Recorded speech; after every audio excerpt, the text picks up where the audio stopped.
y bienvenidos un día más a la consulta del Dr. Méndez. Yo soy Roberto Méndez, médico de familia y especialista en nutrición clínica y deportiva y en ciencias del deporte. Como ya sabéis, aquí hablamos sobre nutrición, sobre medicina, sobre deporte o sobre una mezcla de tantas. Hoy nos centraremos en la enfermedad de Alzheimer y la importancia de la dieta y también del ejercicio para evitar que se produzca a largo plazo. Como ya sabréis, hay algunos factores de riesgo que no son evitables y otros que sí que son evitables o modificables. La mayoría de los factores de riesgo que estamos viendo para acabar sufriendo enfermedad de Alzheimer se relacionan también con el riesgo cardiovascular y el riesgo neurológico en este caso. Todo aquello que aumente el riesgo de ictus suele aumentar también el riesgo de demencia en general y de Alzheimer en particular, como iremos viendo en los estudios de hoy. Como sabéis, me gusta mucho hablar de diferentes ámbitos de la medicina aplicados a la nutrición o viceversa, pero sobre todo con la mayor evidencia posible y sobre todo la más nueva en este caso. Hoy, por ejemplo, hablaremos de un estudio que se publicó hace un par de meses, en marzo de 2022, que relacionaba los niveles de colesterol y de azúcar en la edad adulta temprana y en la edad adulta media con el riesgo de acabar sufriendo enfermedad de Alzheimer.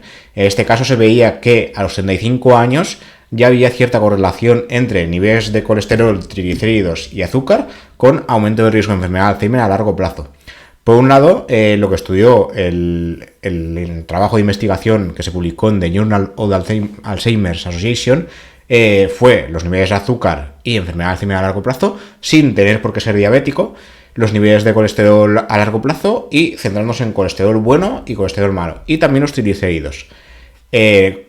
Como ya sabréis, y si no os lo explico ya ahora, el Alzheimer ha sido denominado por algunos expertos diabetes tipo 3, porque hay mucha correlación entre sufrir diabetes tipo 2 y enfermedad de Alzheimer a largo plazo. No se tiene muy claro por qué, muy probablemente es por lo que os comento, el tema de los factores de riesgo de sufrir enfermedad cardiovascular, enfermedad neurológica o demencia suelen ir muy de la mano, pero no se tiene clara cuál es la correlación.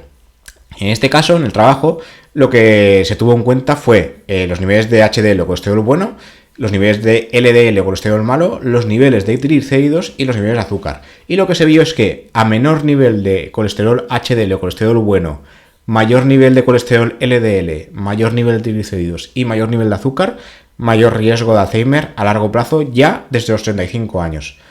En el caso del azúcar en particular, la correlación se vio más a edades un poco más avanzadas. En este caso, los adultos de edad media, entre 50 y 60 años, con niveles de azúcar elevados sin tener por qué sufrir diabetes, tenían mayor riesgo de Alzheimer a los pocos años después. Además, esto también, por lo que dicen los autores, refuerza la teoría entre un mal control del colesterol y de azúcar en sangre con aumento del riesgo de demencia. Como os digo, muchas veces va de la mano el riesgo de cardiovascular, riesgo de neurológico y riesgo de demencia. Lo que también se comentó en el estudio, se midieron correlaciones entre enfermedad de Alzheimer y muchos factores de riesgo. Sufrir ya diabetes, el niveles de colesterol HDL y LDL, triglicéridos, niveles de azúcar sin ser diabético, tensión arterial, IMC, que es el índice de masa corporal, y el consumo de tabaco. Y se realizaron análisis en diferentes grupos de edad, de 35 a 50 años, de 51 a 60 y de 69 a 70. Entonces lo que se vio es que los niveles de HDL o colesterol bueno bajos en edades jóvenes, en este caso, entre 35 y 50 años, y en edades medias, podían predecir el Alzheimer décadas antes. Y luego los niveles de glucemia, la correlación era más en edades más tirando a medias. Entre los 50 y 60 años se relacionarían con el Alzheimer a largo plazo. Entonces, los investigadores lo que hacen hincapié es en la necesidad de seguir manejando estos factores de riesgo cardiovascular, pero no solo fijándonos en el riesgo cardiovascular como tal, sino en el riesgo de Alzheimer también a largo plazo. Luego, otro de los trabajos que os quería comentar, se publicó un poquitín después, en abril de 2022, es el tema de la correlación entre colesterol HDL y riesgo de Alzheimer. Se estudió un poquito más centrado y lo que se vio es que a mayor cantidad de colesterol HDL en el líquido cefalorraquídeo, menor riesgo de enfermedad de Alzheimer. Hay que decir que nosotros no podemos medir el HDL ni ningún tipo de colesterol en líquido cefalorraquídeo porque no nos vamos a poner a hacer punciones lumbares a los pacientes en la consulta solo para medir el colesterol. Nosotros medimos el colesterol en sangre, que es más viable, más fácil y también más barato. Y tiene menos efectos, menos riesgos. Porque claro, hacer una punción lumbar tiene muchos riesgos. Se hace solo en casos muy determinados. En este estudio lo que se hizo fue analizar muestras tanto de sangre como de líquido cefalorraquídeo, con mucho más cuidado porque era un estudio. Y luego también se usó una técnica nueva, que no tenemos disponible obviamente en la consulta, que es la movilidad de iones. Esta técnica lo que hace es poder identificar, contar y medir el tamaño de las partículas de colesterol HDL. Además, dentro del estudio, dentro de todo el grupo de pacientes, hubo un pequeño grupo que también realizó pruebas cognitivas. Entonces, los investigadores pudieron comparar los niveles de colesterol HDL líquido cefalorraquídeo y los resultados en las pruebas cognitivas. Lo que sí que se vio es que aquellos que tenían mayores niveles de colesterol HDL también tenían mejores puntuaciones en las pruebas cognitivas independientemente de cualquier factor, independientemente de edad, del sexo, del nivel educativo o de poseer o no el gen APOE4, que se sabe que se relaciona con un mayor riesgo de sufrir enfermedad de Alzheimer. En este caso, uno de los investigadores fue el autor de la prueba esta de la movilidad de iones. Sí que tienen mucha fe en esta prueba de poder contar las partículas de HDL a nivel cerebral, porque cree, bueno, tanto él como sus colegas de estudio, que podría haber una relación directa entre la eliminación y excreción de péptidos que dan lugar a la enfermedad de Alzheimer, que son las placas amiloides, y los niveles de HDL. En este caso, el HDL funcionaría como una especie de lubricante del sistema y lo mantendría saludable al expulsar las placas de beta amiloide. Lo que se vio también en el estudio es que a mayores niveles de HDL también había mayores niveles circulantes de amiloide beta 42. Se sabe que es una de las proteínas que se pliegan mal y que se acumulan en el cerebro. Entonces, a mayores niveles en líquido cefalorraquídeo, menores niveles de acúmulo a nivel cerebral, como que se va limpiando. Y el colesterol HDL podría colaborar en esta limpieza, entre comillas. Estos son hipótesis, no se sabe seguro, pero bueno, está bien tenerlo en cuenta. Luego otro estudio, este sí que se publicó ya hace unos meses, en diciembre de 2021, lo que decía es que para mantener unos buenos niveles de colesterol, lo importante no son eliminar un tipo de grasa u otro, o sea, no es grasas saturadas malas, grasas insaturadas buenas, sino que lo que importa es de qué alimento proceden. En otros capítulos, de hecho tengo un capítulo especialmente dedicado a grasas saturadas que no son tan malas, explicando un poquito todo esto, ya hablamos de que no es grasas sí, grasas no, sino el tipo de alimento del cual proceden, y ya son muchos los estudios que están centrándose en este tema. En este caso el estudio fue publicado también en el Journal of the American Heart Association, la revista de la AHA, la Sociedad Americana del Corazón, y ya los investigadores ya comentan que en investigaciones previas se habían centrado demasiado en analizar grasas saturadas y enfermedad cardíaca, y lo que se vio aquí es que la enfermedad cardíaca era independiente del consumo de grasas saturadas como tal, pero se vio que si se dividían los alimentos ricos en grasas saturadas, había alimentos que sí que aumentaban el riesgo cardiovascular.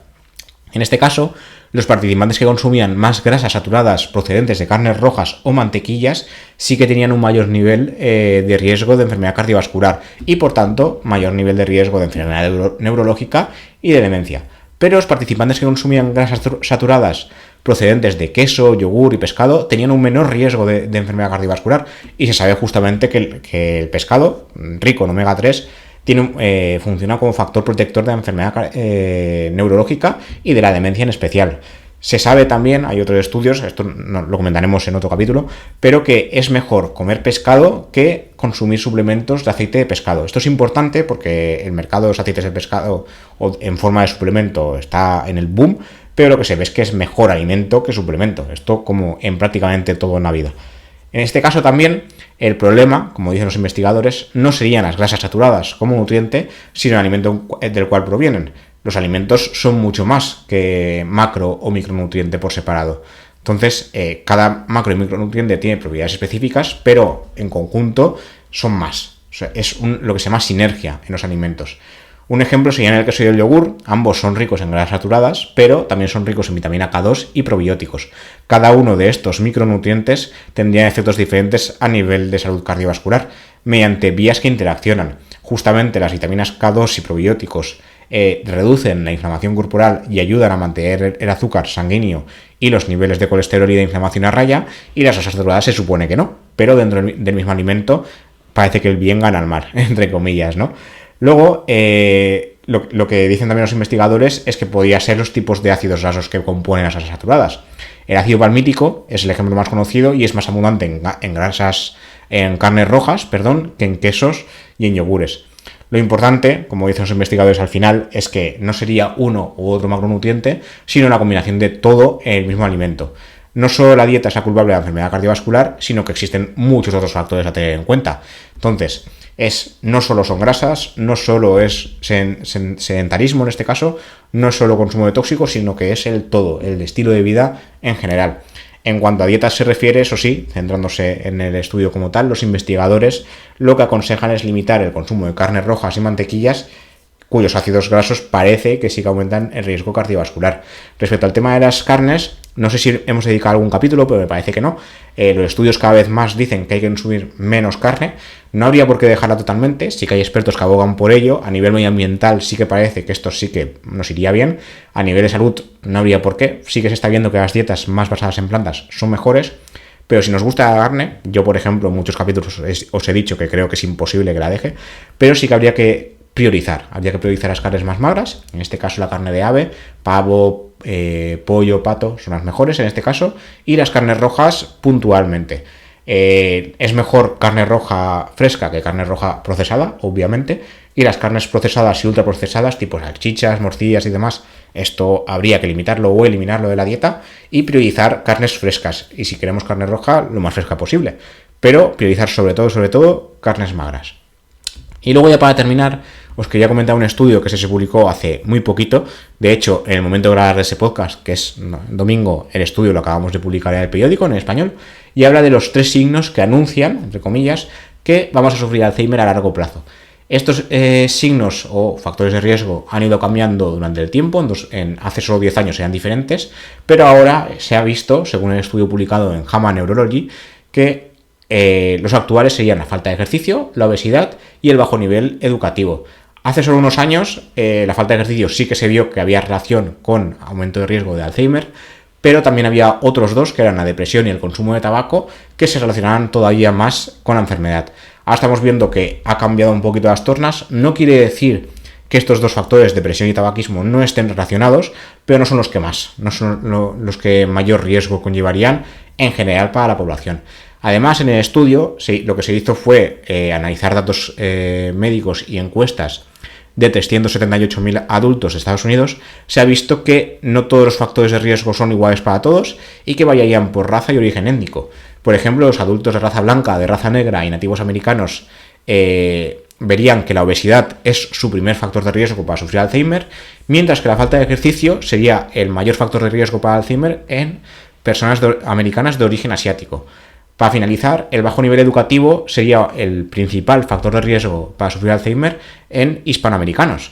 Luego también habría diferencias entre hombres y mujeres. Los factores de riesgo modificables, que son el estilo de vida, serían o representarían el 36% de los casos de demencia en hombres, y en mujeres representarían solo, entre comillas solo, el 30%. Además, se ha visto también que la depresión es uno de los mayores factores de riesgo de Alzheimer en mujeres respecto a hombres. En hombres no es tan común, pero en mujeres sí. Y se calcula que, de media, entre el 37 y el 40% de los casos de demencia se deben a factores de riesgo modificables. Aparte de los que hemos dicho, está la tensión arterial elevada mal controlada, la diabetes, el consumo excesivo de alcohol y la pérdida de audición. Todos estos factores de riesgo son modificables, se pueden cambiar y se pueden prevenir. Entonces, habría que tenerlo en cuenta porque casi la mitad de los casos se deben a esto y podían evitarse. Para finalizar, respecto al tema del nivel socioeducativo, los investigadores hablan de la hipótesis de reserva cognitiva. Así, se dicen, las personas con mayor nivel educativo estarían mejor equipadas para resistir los cambios cerebrales patológicos que se observan en la demencia en general y en el Alzheimer en particular. Pero esto es como todo, son factores de riesgo, son estadísticas. Yo he tenido pacientes y tengo pacientes que su nivel educativo era alto y cumplían más o menos el estilo de vida saludable y sin embargo han acabado teniendo Alzheimer, por desgracia. Esto es como todo. Por ejemplo, hay factores de riesgo que no se pueden modificar. La edad avanzada se relaciona con mayor riesgo de Alzheimer y pues no podemos evitar la edad. y la posesión del gen APOE4 que he comentado antes. Esto es genética y no podemos evitarlo. Pero todo lo que podamos evitar para no acabar sufriendo un infarto, un ictus o algún tipo de demencia, bienvenido sea, ¿no? Y nada, esto es todo lo que os quería comentar por hoy. Como siempre, gracias por escuchar, gracias por verme si seguís esto desde el video podcast colgado en YouTube. Y como siempre, estamos en todas las plataformas de siempre, desde que empecé: Spotify, Apple Podcast, iVoox, Amazon Music y QOnda Podcast, que es la comunidad de podcast en español, ya también desde hace bastante poquito en YouTube. Y nada, como siempre, comentarios, feedback y cualquier duda que tengáis sea bien recibida y me irá bien también para tener algunas ideas para futuros episodios. Y nada, esto es todo por hoy. Hasta la próxima.